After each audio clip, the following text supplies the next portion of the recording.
यह कहानी है उस दिव्य आस्था की, उस अटूट विश्वास की, जिसे लाखों भक्त सांवरिया जी के नाम से जानते हैं।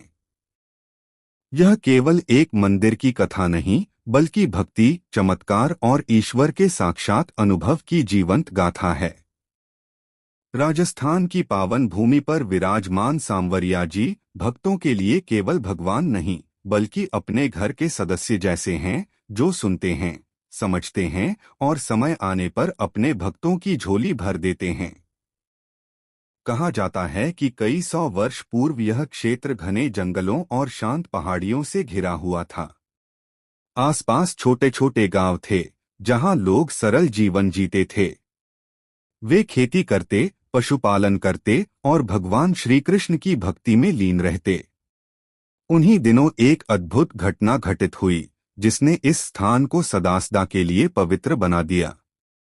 एक दिन एक गौपालक अपनी गायों को चराने जंगल की ओर गया। वह देखता है कि उसकी एक गाय रोज एक विशेष स्थान पर जाकर अपने आप दूध छोड़ देती है।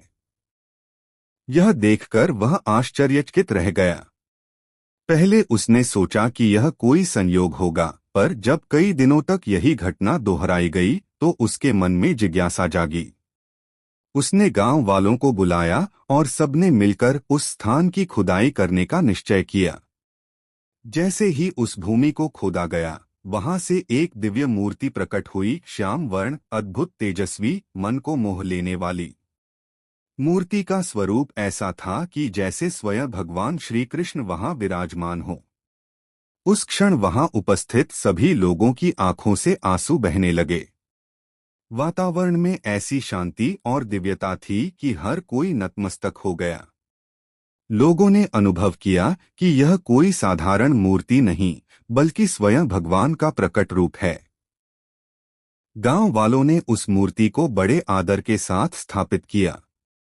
प्रारंभ में एक छोटा सा मंदिर बनाया गया, जहां रोज दीप जलने लगे, भजन गाए जाने लगे और श्रद्धा का प्रवाह निरंतर बढ़ता गया। धीरे धीरे यह बात दूर दूर तक फैल गई कि यहाँ सांवरिया सेठ स्वयं विराजमान हैं, जो अपने भक्तों की हर मनोकामना पूर्ण करते हैं। समय बीतता गया, लेकिन चमत्कारों की कथाएं रुकने का नाम नहीं लेती थीं। कोई निर्धन वहां आया और समृद्ध होकर लौटा। किसी की बीमारी ठीक हो गई, किसी का बिगड़ा काम बन गया। लोगों ने अनुभव किया कि यहाँ मांगी गई प्रार्थना व्यर्थ नहीं जाती। इसीलिए भक्त उन्हें सेठ कहकर पुकारने लगे, क्योंकि वे